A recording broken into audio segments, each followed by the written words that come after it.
Muito bem, boa noite. Vamos abrir nossas Bíblias em Apocalipse capítulo 14.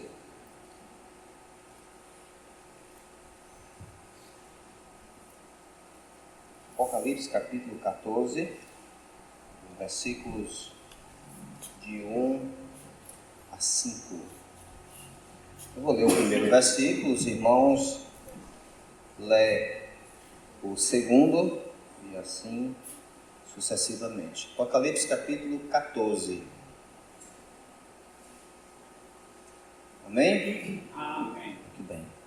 Olhei, e eis o Cordeiro em pé sobre o monte Sião, e com ele 144.000, tendo na fronte escrito o seu nome e o nome de seu pai.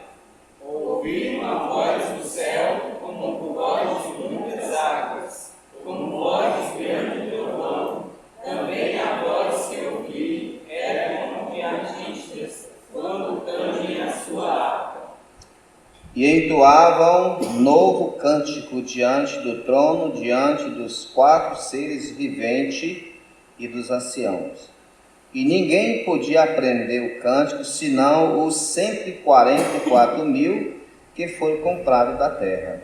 São estes os que não se macularam com mulheres, porque são castos. São eles os seguidores do Cordeiro, por onde quer que vá. São os que foram redimidos entre os homens, primícias para Deus e para o Cordeiro. E não se achou mentira na sua boca, não tem mácula.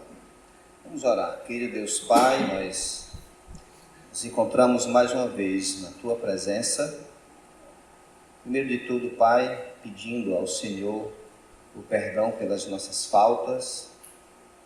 Nós sabemos, Senhor Deus, da nossa fraqueza. Sabemos, Senhor Deus, pelo que a Tua palavra nos revela da Sua santidade. Nos perdoa, Senhor Deus, nos purifica pelo sangue de Cristo. A graça, Senhor Deus, do entendimento da palavra, Senhor Deus, ela vem de Ti, não depende de nós. E pedimos, Senhor Deus, que o Senhor nos favoreça o entendimento da Tua palavra. Nos dê humildade enquanto transmitimos. Nos dê humildade enquanto recebemos a instrução de Sua palavra. Nós oramos no nome de Cristo. Amém. Podeis sentar. Muito bem, o Cordeiro em pé sobre o monte Sião. Essa é a figura que João passa para nós quando ele diz olhei. Olhei. Temos aqui a imagem de João olhando para o Cordeiro em pé sobre o monte Sião, com ele uma multidão selada, 144.000, na fronte escrito o nome de Deus Pai, o nome do Cordeiro. João fala que ouviu uma voz do céu, como voz de uma cachoeira, som de muitas águas, um forte trovão. João diz, a voz que ouvia era como música de arpista tocando suas harpas.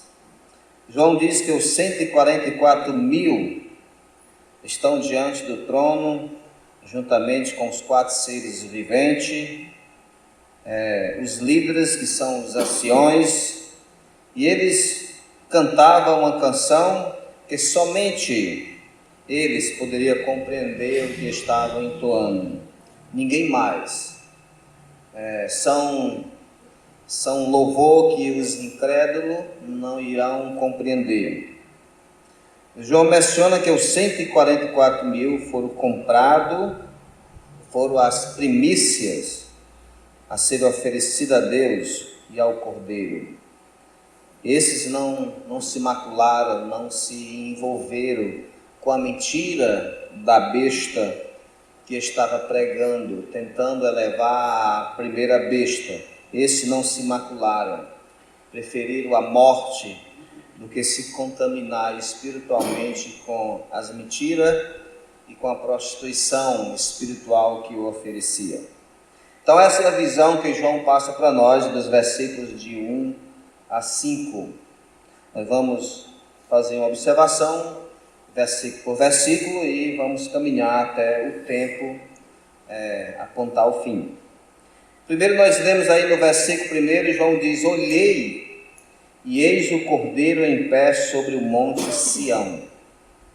A visão aqui do Cordeiro, quando João menciona o Cordeiro, é bem comum dentro do livro do Apocalipse, João fazer menção a Cristo como Cordeiro.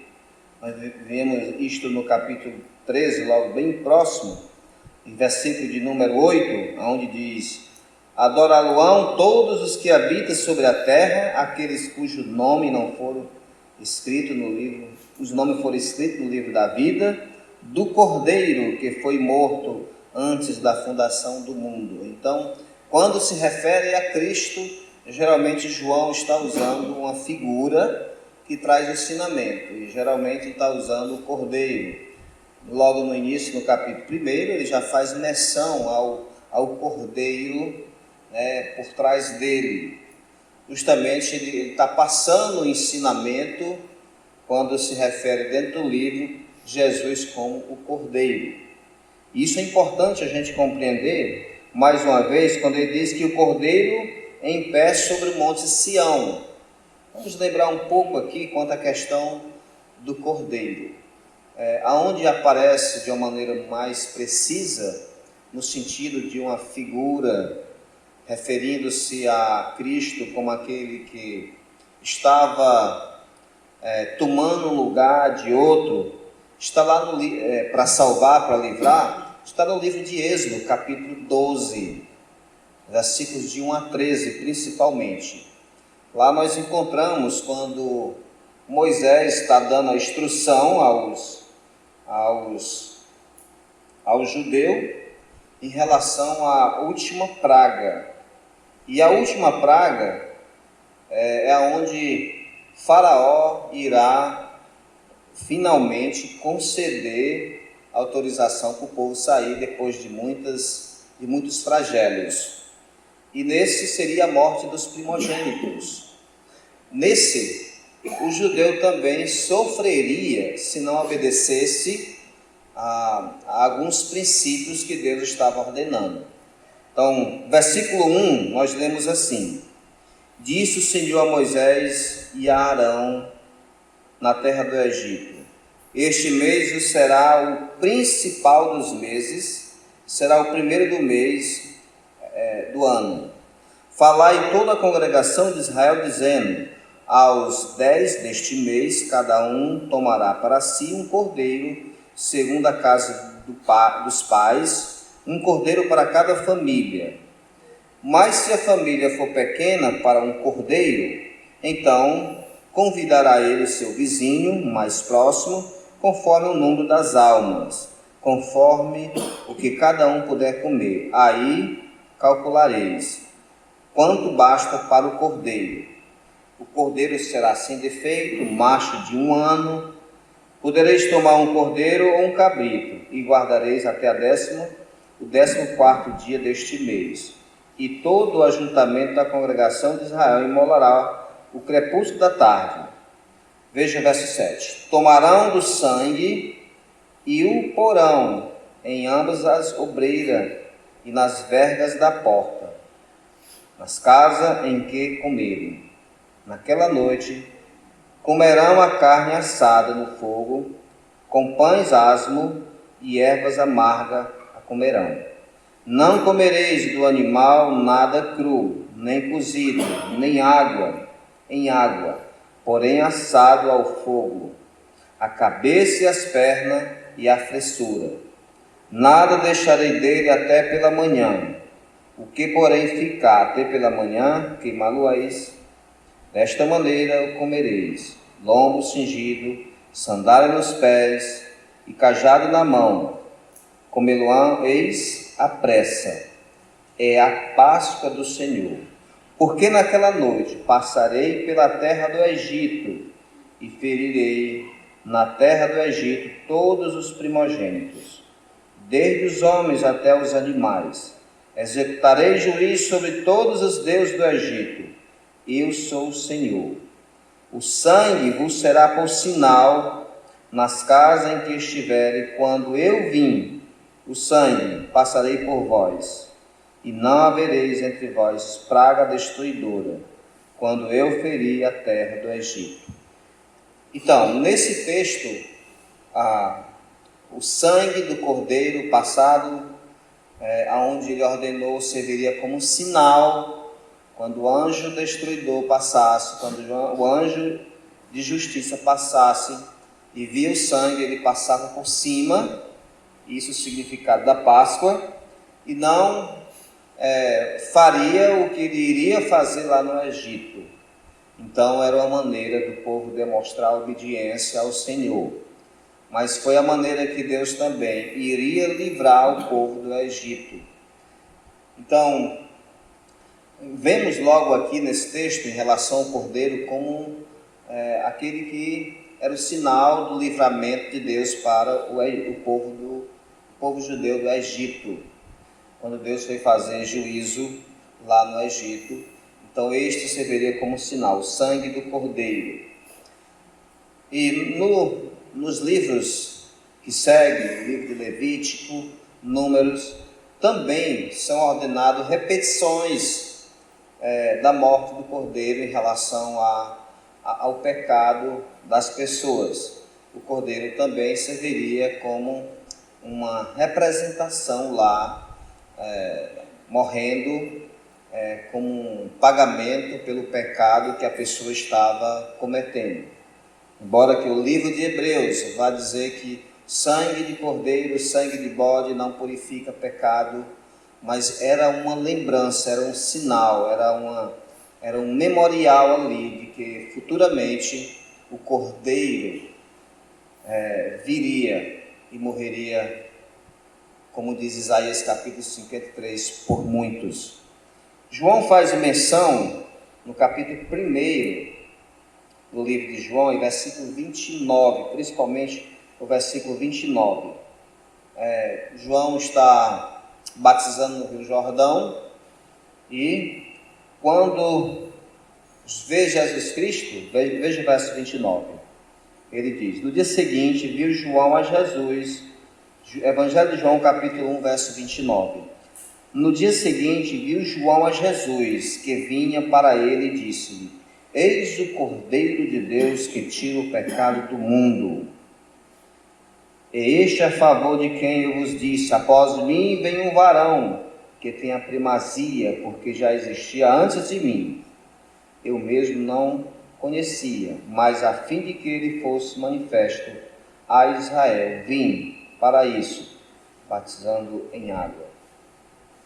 Muito bem, João faz uso aqui do cordeiro, né, para lembrar o ministério, o motivo por que Cristo estava vindo.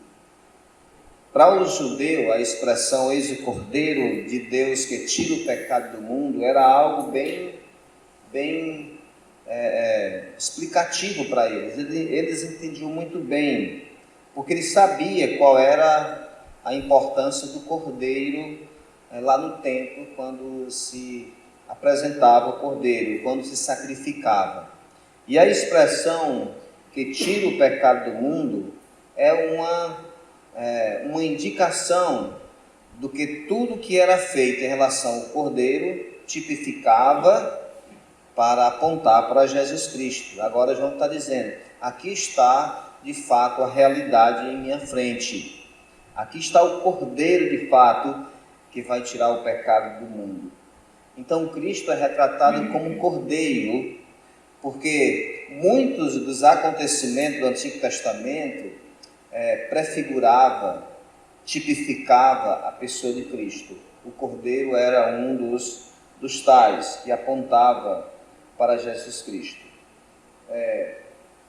Quando João, no Apocalipse, faz menção ao cordeiro, então ele está justamente lembrando de Jesus Cristo morto, mas também Cristo ressurreto. aquele cordeiro que Isaías falou que ele viria e que ele iria ser entregue como um boi ao matadouro, sem reclamar, Então, foi assim que Cristo fez. E João está lembrando justamente o Cordeiro de Deus que tirou o pecado do mundo. O Cordeiro de Deus que veio para pagar um preço pelo pecado de muitas pessoas. Então ele diz: olhei e eis o Cordeiro, uma expressão de vitorioso. O Cordeiro com todo o poder de Salvador. Então, eis o Cordeiro em pé sobre o monte Sião.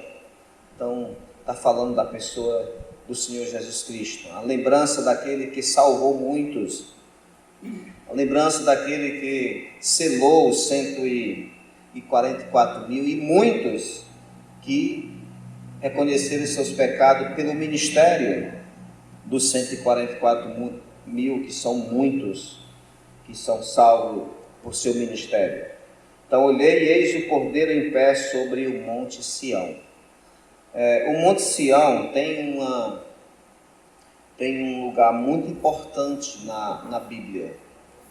Em Gênesis capítulo 22, quando Deus põe a Abraão à prova, ele manda ele ir ao monte Moriá, ou a terra de Moriá, onde tinha muitas montanhas, e entre as montanhas tinha o monte Sião.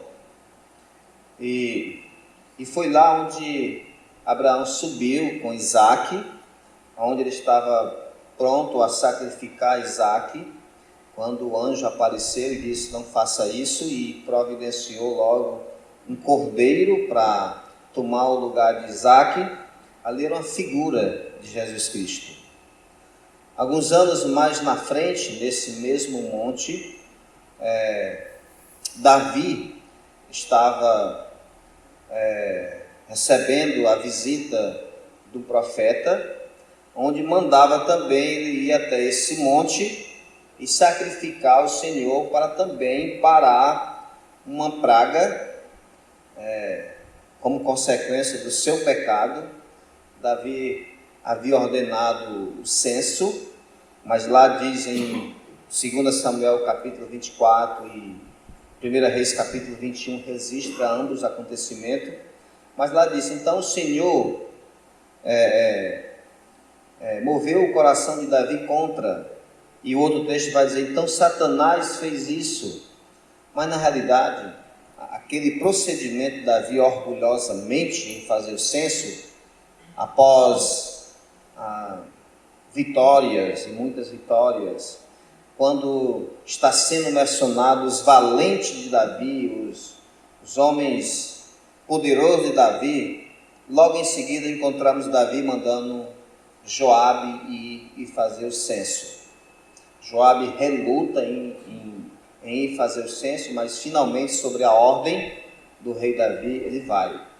E depois de 8 meses ele volta com um tanto de pessoas. E quando Davi toma conhecimento do que ele fez, diz que sentiu bater o seu coração. Então o profeta chega para ele e manda ele escolher 3 das consequências.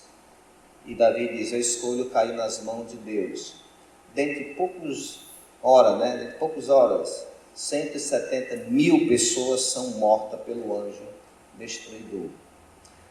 E Davi ora ao Senhor, e Davi pede para ele justamente lá no monte fazer um sacrifício. E lá no monte ele diz: vai no vale, sobe, vai lá em Araúna e sacrifica. E Davi vai até lá fazer isso. Então esse lugar tem acontecimentos importantes. Quando Davi se propõe a levantar o templo é justamente construído lá no monte Sião. Jerusalém, ela é estendida sobre e embaixo do monte Sião. É lá também onde o templo é construído. Hoje o monte Sião, nessa semana, por exemplo, eu fiz alguém mostrando lá no Monte Sião, o que tem lá, o comércio, os pontos de entrada, a porta de Damasco, andando por dentro. É um lugar bem construído, não tem matos, é um monte, mas cheio de casas. Uma coisa é certa, aquele local ali tem, dentro do milênio, algo muito importante. Nós cremos que o nosso Senhor irá pessoalmente um dia reinar ali em Jerusalém. O monte que hoje se encontra lá, aquela capela, aquela mesquita dos muçulmanos, a qual eles zelam, a qual eles vigiam, possivelmente ali próximo eles irão construir o templo, onde Cristo irá reinar, e também o anticristo. Pois bem, então, João diz: olhei, e eis o Cordeiro em pé sobre o monte Sião. Qualquer coisa, ou qualquer maneira, se esse monte Sião se refere literalmente, ou é uma figura para retratar vários acontecimentos, alguns dizem que é literalmente, outros dizem que se trata apenas de uma comparação na visão de João, mas o que compreendemos é que Sião é de fato Jerusalém, e também fala da Jerusalém celestial. Seja o que for, o que João está dizendo, o Cordeiro está com os pés sobre Sião, e diz: e com ele 144.000, tendo na fonte escrito seu nome e o nome de seu pai. Falamos domingo passado quanto à questão da marca da besta, quanto à questão das selagens. No Novo Testamento, o selo está relacionado ao Espírito Santo. Em Efésios capítulo 1, versículo 13 e 14, e capítulo 4, versículo 30, 1 Coríntios capítulo 1, versículo 26, esses versículos vai falar justamente do selo como sendo o Espírito Santo. Foste selado com o Espírito Santo, não entristeçais o Espírito Santo, qual foste selado. 1 Coríntios 1, 26 também, foste selado com o Espírito Santo. O selo é uma marca, é uma autenticação, para identificação.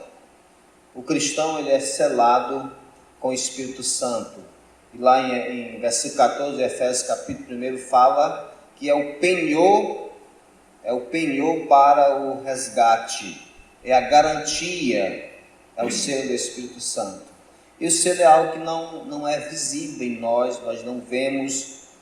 O selo, ele é identificado, eu mencionei como João falou em capítulo 3, quando ele registrou a conversa de Jesus Cristo com Nicodemos.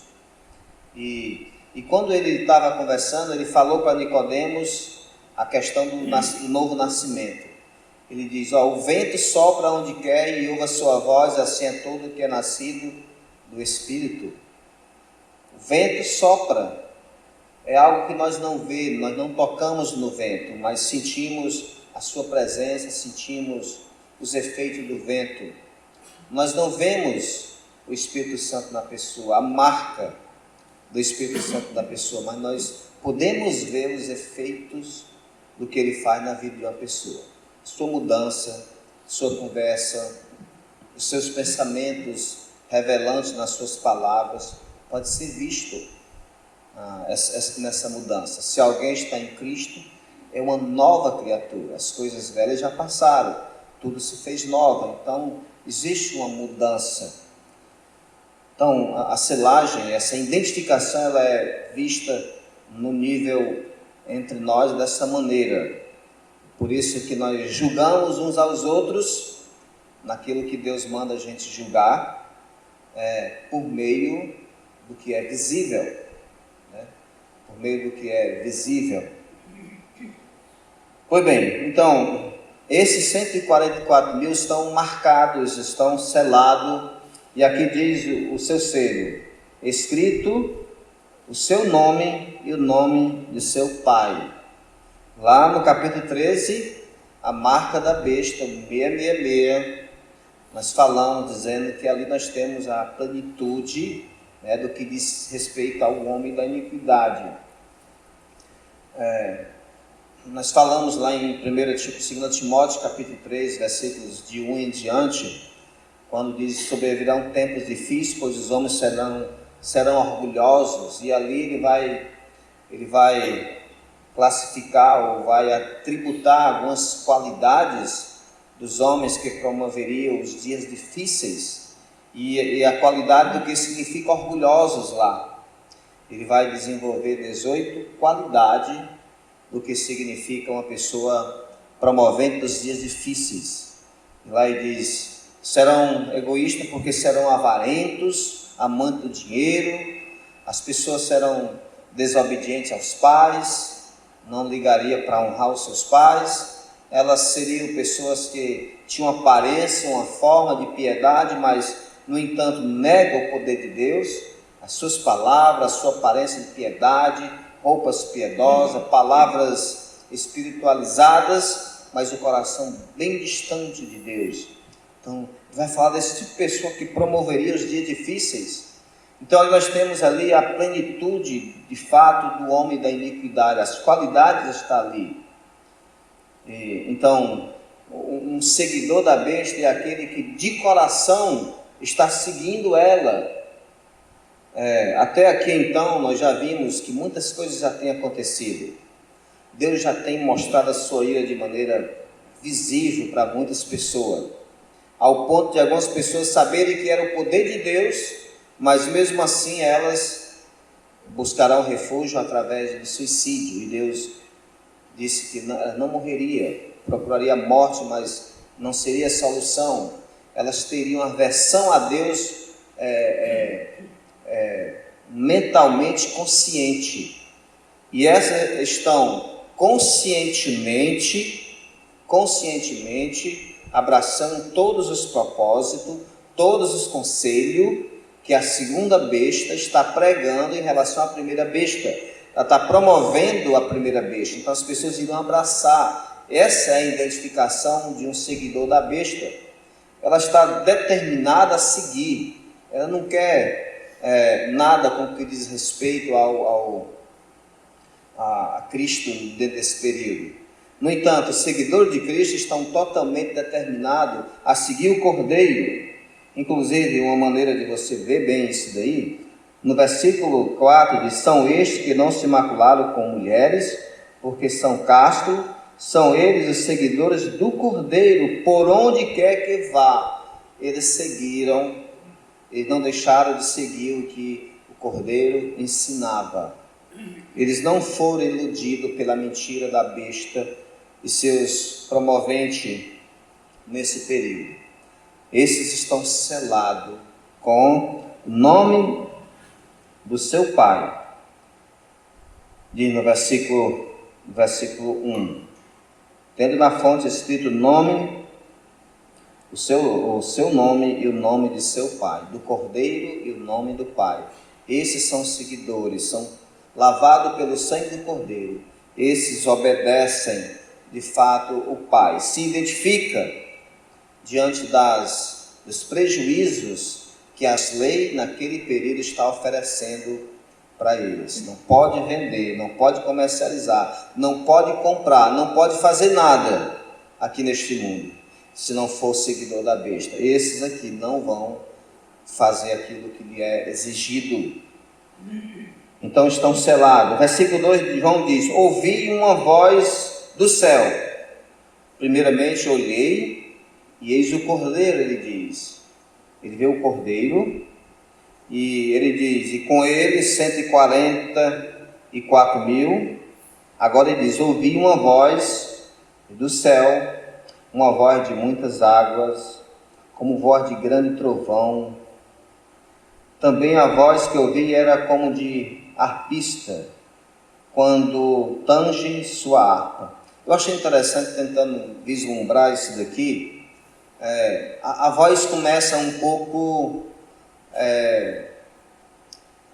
promovendo como que chamar atenção, medo não, mas chamar atenção de algo bem forte. Ouvi a voz do céu como voz de muitas águas. Eu não sei se você já esteve numa cachoeira grande, onde as águas estão caindo bem forte. Às vezes eu acompanho alguns vídeos onde a água está bem pouca e alguém diz, olha, vai já descer aqui uma ribanceira, choveu muito para lá e a água vai já descer. E o vídeo dessa feita que eu estou falando, a pessoa estava próxima à cachoeira, então a água estava só pingando, quando de repente começou. Rapaz, promove aquele medo, a pessoa sai logo porque a água vai aumentando e vai aumentando, mas o som vai aumentando. Então João faz a gente lembrar justamente isso, a voz de muitas águas, uma cachoeira derramando água no seu auge. Então, eu creio que não é para promover tanto o medo, mas o temor da voz, o temor, a reverência, chamando atenção para isto. E como voz de grande trovão, nós já estudamos isso daí quando refere-se à voz de Deus como trovões.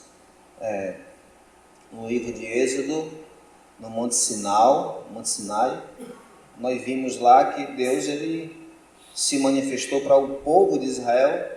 A sua voz era como voz de trovão, e o povo disse, não, nós estamos com medo, vá você, escute, traga para nós e fale para a gente, porque nós não suportamos isso daí não. Então, promove o medo, mas para promover o temor. João diz, como voz de grande trovão. Inclusive, trovões são coisas que às vezes promovem um certo medo, né? Umas 2 semanas atrás, alguém ouviu aqui uns trovões bem altos, na madrugada, bem alto, e a gente se acorda e o que foi que houve, né? São trovões que promovem aquele medo.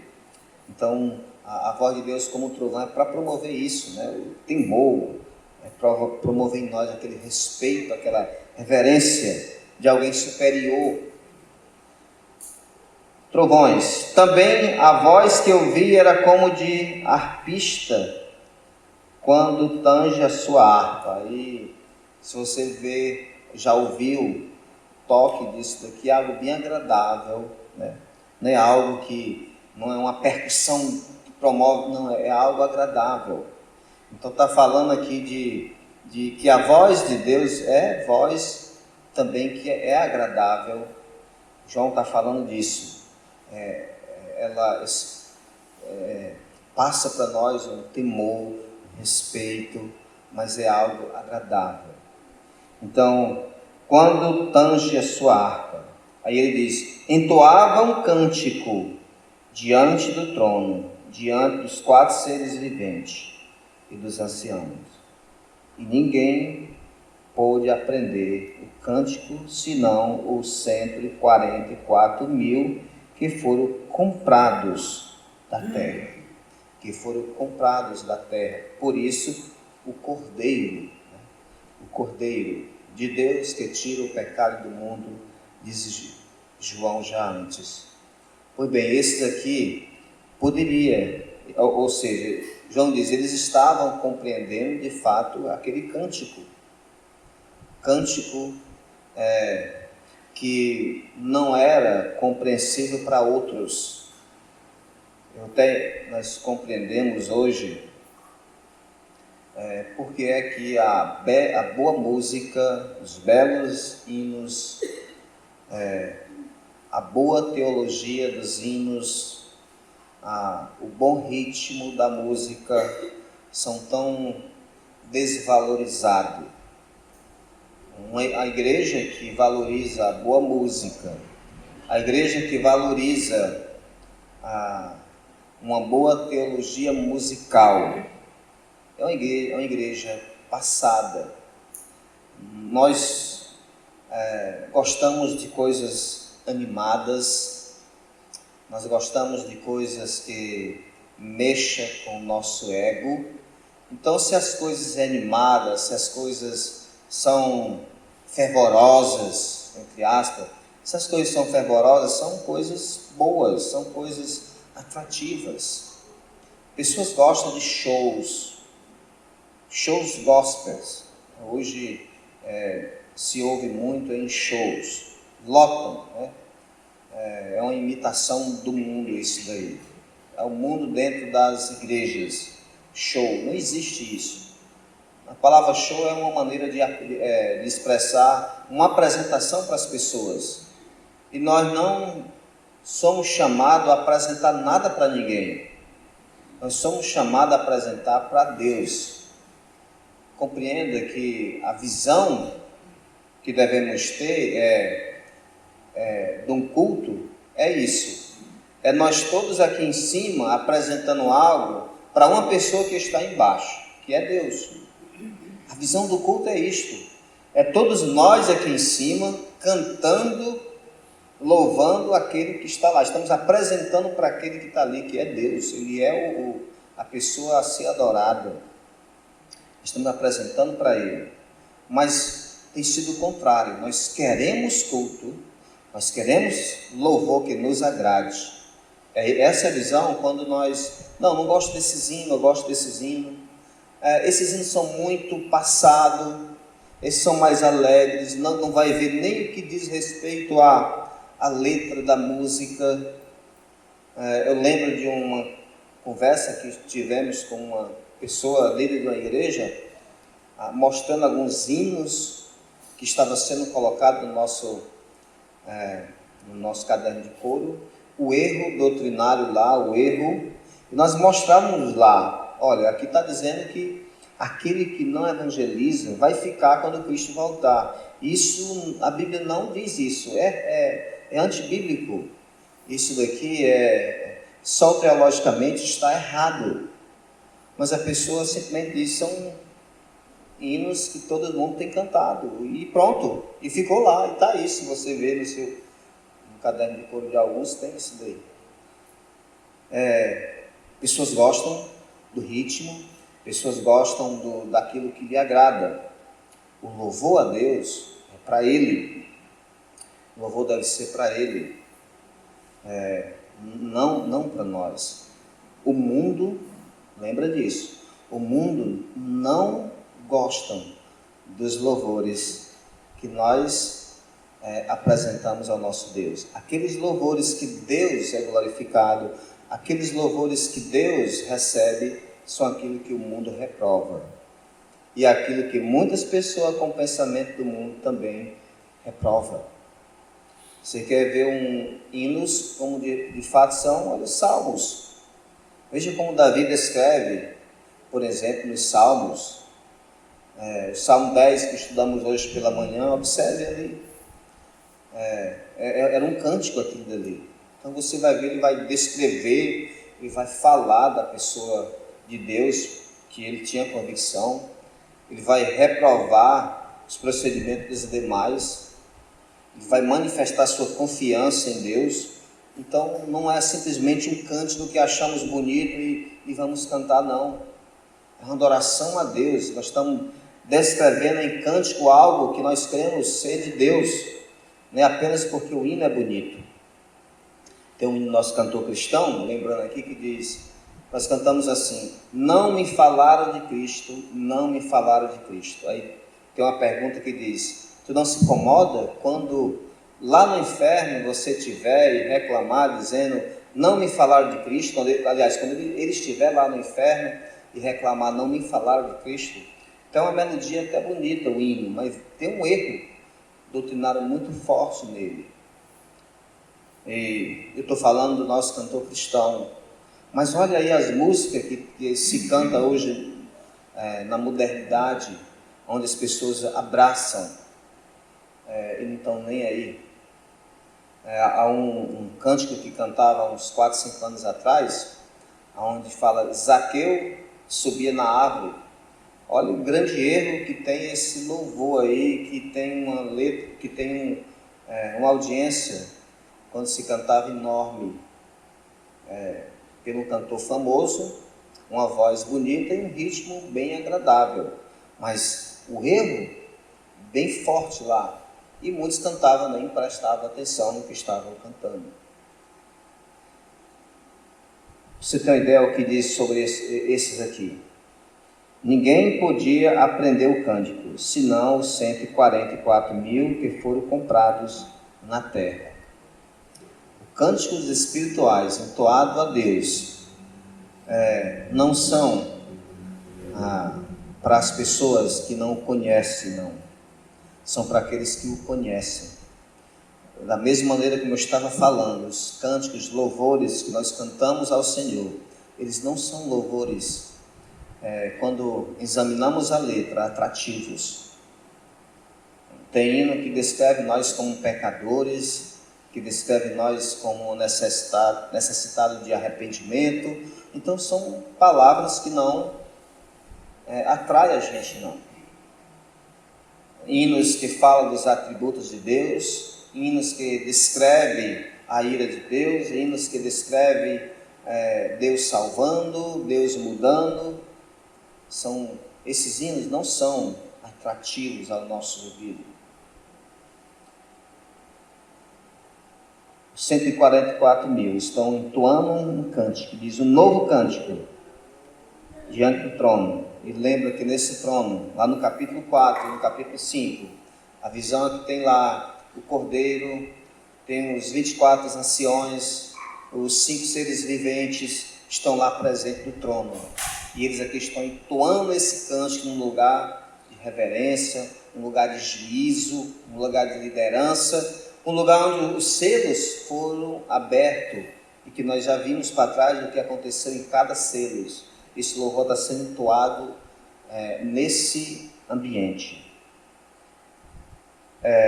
Outra palavra nesse versículo 3 que nos chama a atenção é quando fala que foram comprados da terra, que foram comprados da terra. Na realidade, todo o cristão, todo aquele que nasceu de novo, lembra o que diz Colossenses capítulo 1, versículo 13, ele nos libertou do império das trevas e nos transportou para o reino do Filho do seu amor. Paulo fala isso aos Coríntios, e escrevendo aos Romanos ele fala também isso: foste comprado por preço. Agora, pois, glorificai a Deus no vosso corpo. O cristão foi aquele que foi comprado. Um versículo que nós memorizamos em 1 Pedro. Nós não fomos comprados mediante coisas corruptíveis, como ouro, prata, mas pelo precioso sangue, como de Cordeiro, sangue de Cristo. Deus comprou para ele. Deus comprou para ele. Deus nos comprou. Vamos ter uma visão aqui disso. Adão e Eva andando, caminhando no jardim que Deus criou, sem pecado, tendo a presença de Deus constante, tendo a luz do próprio Deus brilhando. O homem tinha comunhão com Deus, o homem andava na presença de Deus. Não existia pecado. Esse era um ambiente, um ambiente que nós andávamos na pessoa de Adão e Eva. Foi desse ambiente que Satanás foi lá nos tirar de lá. Quando nós pecamos, quando nós desobedecemos a voz de Deus, nós saímos desse local. Nós fomos expulsos de lá.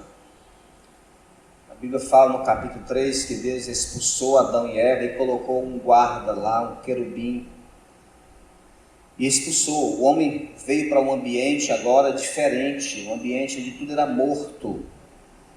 Hoje tudo morre, árvores, tudo, a água se suja, nós adoecemos, nós morremos. Não era o ambiente que nós fomos criados.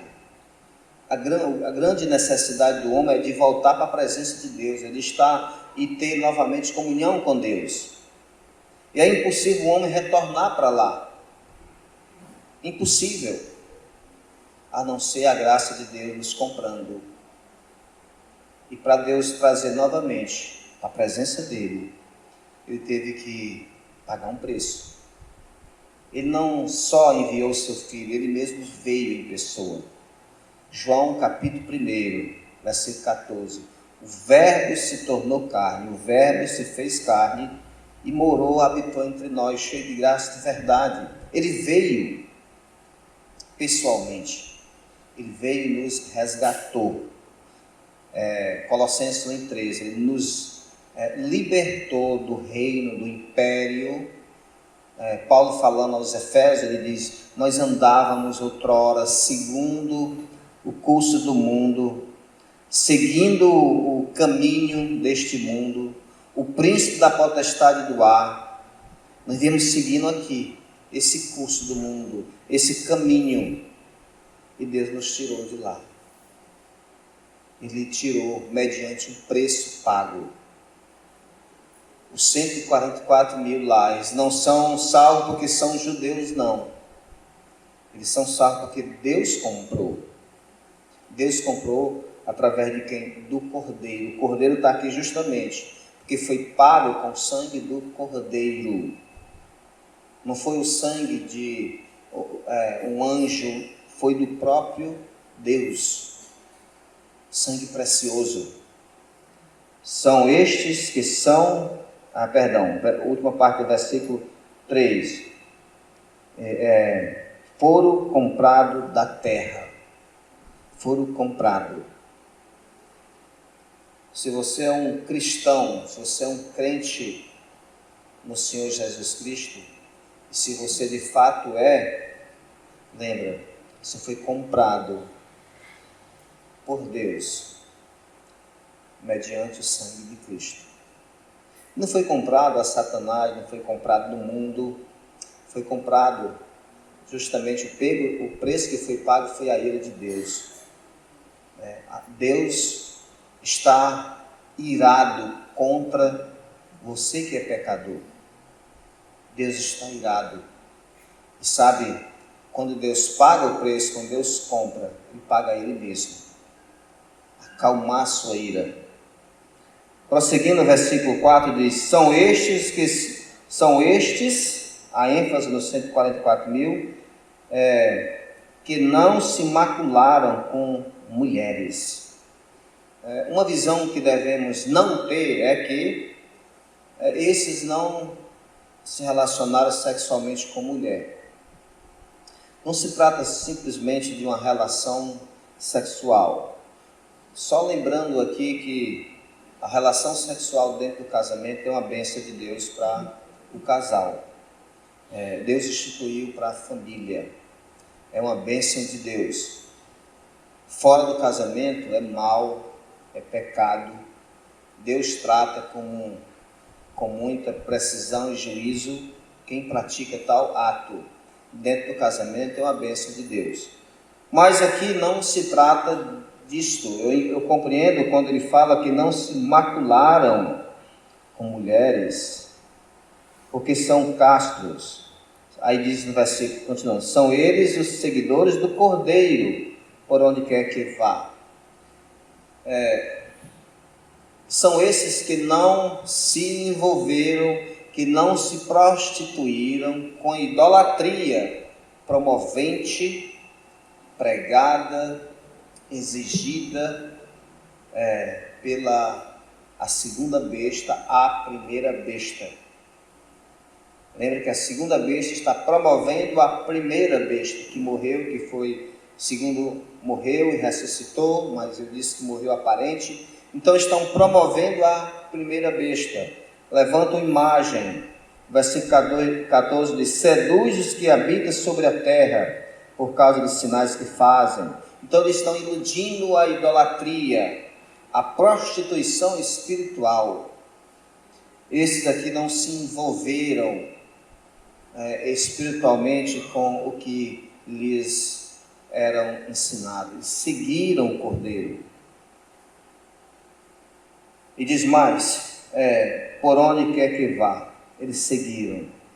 São os que foram redimidos dentre os homens, primícias para Deus. Vimos lá que esses 144 mil são homens de grande determinação espiritual para pregar o Evangelho. Esses 144 mil, eles terão poderes delegados por Deus para agir de várias maneiras dentro desse período. Você quer compreender um pouco? Quando nós lemos, por exemplo, Atos capítulo 2, onde o Espírito Santo desce sobre os apóstolos, e eles falam em línguas, e lá é citado, para dizer o que está acontecendo, uma passagem de Joel capítulo 2, versículo 18 em diante. E lá diz, o que está acontecendo é que diz Joel. Então, os vossos filhos terão visões, as vossas mulheres profetizarão, os vossos filhos, os vossos velhos. Então, falando, não estava acontecendo isso lá em Atos capítulo 2, e nem aconteceu após isso daí. Mas o que aconteceu foi justamente a descida do Espírito Santo naquele dia. O que Joel mencionou lá é dito, mas sobrevirão o poder do Espírito Santo. E quando é mencionado, Lucas menciona lá, ele diz, ele tira uma parte lá, porque essa parte está acontecendo lá em Atos capítulo 2. Então aqueles homens estão ali cheios do poder do Espírito Santo, falando para várias nações, nas línguas que eles falavam, de acordo com a compreensão deles. Lá diz, de acordo com a sua língua materna. Então eles falaram, e aquelas pessoas saíram e levaram o Evangelho, inclusive alguns dizem para Roma, que os apóstolos nunca estiveram lá, mas o Evangelho chegou lá. E então, os outros sinais que é mencionado lá em Joel irão acontecer nesse período aqui. Aqueles homens, eles farão vários sinais, serão judeus, crentes no Senhor Jesus Cristo, baseado lá em Zacarias capítulo 12, versículo 10, diz que eles vão lamentar a morte do ungido, como um pai, uma mãe lamenta, os pais lamentam pelo filho primogênito, unigênito, aliás, o único, estão lamentando porque eles mataram o cordeiro, eles desprezaram o cordeiro. Então aquilo vão mover eles a pregar dentro desse período aqui. E Deus estará protegendo eles. Nós já até vimos, acontecerá, eles vão tocar em muitos, os demônios lá menos nos seus selados. No capítulo 9 vimos isso daí. Pois bem, então esses aqui, eles não se macularam com mulheres, porque são castos. São eles os seguidores do Cordeiro, por onde quer que vá. São os que foram redimidos dentre os homens. Primícias para Deus e para o Cordeiro. São primícias. Mas fala algo ali no versículo 5 também sobre eles. E não se achou mentira na sua boca. Não tem mácula. Só para entender um pouco sobre isso daí. No capítulo 13, versículo 14, nós lemos assim, veja bem. E seduz os que habitam sobre a terra, por causa dos sinais que fazem, que foi lhe dado executar diante da besta, dizendo, os que habitam sobre a terra, que façam imagem à besta, aquela ferida a espada. Sobreviveu. E lhe foi dado a comunicar fôlego à imagem da besta, para que não só a imagem falasse, como ainda fizesse morrer quantos não adorassem a imagem da besta. A todos pequenos e grandes, ricos, pobres, livres, escravos, faz que lhe seja dada certa marca sobre a mão direita e sobre a fronte, para que ninguém possa comprar, vender, senão aquele que tem a marca, o nome da besta. Pois bem, aqui a palavra seduz e todos os sinais, isso serão maneiras deles implantarem nas pessoas uma convicção em forma da mentira, levando eles a crer em algo que é uma mentira. A besta de fato não morreu e ressuscitou. O único que morreu e venceu a morte, que ressuscitou, foi Jesus Cristo. Então a besta não fez isso, mas ela imita para que as pessoas crêem Então é uma mentira. E essa mentira está sendo propagada por vários, podemos dizer, pregadores dentro desse período. Estão promovendo de uma maneira geral, através da mídia, na época, a elevar essa besta por meio da mentira. Ele vai seduzir as pessoas. Só uma observação. Na realidade, nós gostamos de mentira. Nós gostamos de mentira. E os nossos primeiros pais foram seduzidos por uma mentira. É certo que não morrereis. As mentiras nunca são uma coisa bem oposta à nossa perspectiva. Nós gostamos de mentira, nós gostamos de aparência. Uma maneira de você, eu não estou sendo radical nem no que eu quero dizer, mas quantas mulheres, por exemplo, gostam dos seus ornamentos, de mudar de aparência através dos ornamentos que os centros de enfeites oferecem para as mulheres, aquela aparência que ela não nasceu. Então, na realidade, quando chove, se molha, quando banha, sai tudo aquilo dali. Então, é uma aparência.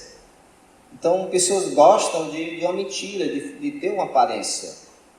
As postagens no Facebook, as fotos, às vezes estão bem tristes, situações difíceis, o coração triste, mas tinha um sorriso e bota lá e comentam e tudo. Na realidade, nós gostamos dessas coisas de aparência. Quantas pessoas são escravas de novela, por exemplo, e que não dormem se não assistir a sua novela? Aquilo é uma mentira, é uma aparência lá, é algo criado e as pessoas estão ali. Então nós gostamos de mentira. Satanás vai oferecer aquilo que as pessoas, de fato, elas gostam nesse período. Mas sabe uma coisa? É dito aí, não se achou mentira na boca. Não tem mácula. Os 144 mil eles seguiram o Cordeiro, seguiram a verdade e não se envolveram com mentira. E seguiram a verdade. João passa para nós aqui a visão do que ele está vendo. João vê o Cordeiro, que é Jesus Cristo, sobre o Monte Sião, e eu entendo aqui um meio de declarar sua vitória sobre o pecado, sobre as trevas, sobre as hortes satânicas. Cristo venceu já lá na cruz. Cristo venceu quando ele ressuscitou. Nós sabemos que aqueles, Romanos capítulo 8, aqueles que estão em Cristo são mais que vencedores. O cristão não é um perdedor nesse mundo, nem no mundo por vir. É por isso que nós temos muitos motivos para sermos pessoas alegres. Mesmo se este mundo está nos tirando, sugando, seja através de uma doença, seja financeira, seja quaisquer que seja a situação, essas coisas não têm poder para furtar do cristão a alegria que ele tem em Cristo. Ele é vencedor em tudo, porque Cristo venceu. Nós seguimos aquele que é vitorioso. Roma, Paulo faz até uso de uma situação romana em 2 Coríntios capítulo 2. Ele diz que por meio de Cristo nós experimentamos a vitória, nós triunfamos por meio de Cristo.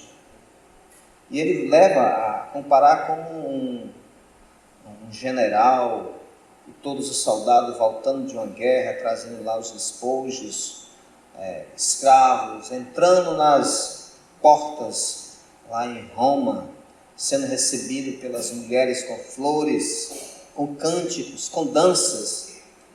Muitos soldados, às vezes, feridos da guerra, mas seu general lá na frente, representando, eles entravam em festa. E Paulo retrata, o cristão, ele triunfou em Cristo. Ele é um vitorioso. mesmo hoje, ele é um vitorioso em Cristo. Então o Cordeiro lá está como aquele que venceu, está sobre o Monte Sião, aquele que fala para nós uma história. Jerusalém é para nós o nosso livro aberto. Anualmente tem uma equipe de pessoas que vão a Israel, e eu faço parte desse grupo. É incrível, eles postam, vão uma vez, 2 vezes, às vezes lá no ano, lá estudar arqueologia, e eles tiram foto de tudo. Se você acompanha, parece que você está indo lá. É muito bonito eles mostrando onde aconteceu isso. Ainda existe ainda aquelas pedras, construções ainda daquela época, mas ali algo, tudo está nos ensinando, está falando. Cristo um dia viveu ali. Homens que obedeceram andaram ali. Cristo um dia voltará, e aquele local ali terá grande movimentação do céu ali. Por isso nós às vezes compreendemos por que um local tão pequeno, que não oferece tanta coisa para o mundo, e o mundo inteiro é voltado para ali. As guerras geralmente vão em torno dali. Quando acontece conflito em algum lugar, tem a ver com Jerusalém, tem a ver com Israel, porque é um local espiritualmente importante para a humanidade lá. Embora que muitos não entendam nada sobre lá, mas de fato é importante lá. Nós vimos aqui que Deus tinha um povo nesse período de servindo, dentro do período da tribulação, tem uns 144 mil. Não é como os TJs afirmam, não é como outros do movimento do sétimo dia afirmam, são eles os verdadeiros. Aqui trata dos 144 mil, é dito, são judeus, tirados de cada tribo, estão representando lá a igreja, que já está com o Senhor, mas pregando lá o Evangelho do Senhor Jesus Cristo. Eles serão obedientes totalmente ao Cordeiro. Eles são primícia para o Senhor. Você que está aqui hoje à noite, você já é um crente do Senhor Jesus Cristo? Você já reconheceu os seus pecados como aquele que lhe afasta de Deus? Você reconhece que o único meio de lhe aproximar de Deus é a fé no Cordeiro de Deus? Não existe outro caminho. Nós somos perecíveis, nós estamos morrendo. Nós não sabemos aonde vamos estar amanhã. Mas aquele que tem fé no Senhor Jesus Cristo, ele sabe que se partir hoje à noite, estará com o Senhor. Essa é a esperança que engrandece e que acalma todo aquele que tem fé no Deus Salvador. É que a sua vida está certa, porque está nas mãos daquele que o comprou com o seu próprio sangue. Amém? Vamos orar. Senhor Deus e Pai, Sua palavra a cada dia nos alerta, nos ensina. Nos alerta, Senhor Deus, a necessidade de estarmos atentos com a distração deste mundo, pois a iminência de sua volta está cada vez mais próxima. Nos alerta, Senhor Deus, na necessidade de vivermos seguindo o que o Cordeiro nos ordenou a fazer. Não nos deixe, Senhor Deus, a a viver da maneira como o nosso coração nos ditas, mas nos dê a alegria de podermos seguir o que a Tua Palavra nos diz. Abençoa, Senhor Deus, o coração dos que estão aqui presentes. Tu sabe a necessidade de cada um. Conhece o coração daqueles que são Teus, daqueles que não são. Daqueles que foram selados e daqueles que ainda não são. Somente o Senhor sabe convencer o coração. Nós oramos por isto. Venha reconhecer o Senhor como Salvador. Em nome de Jesus nós oramos. Amém.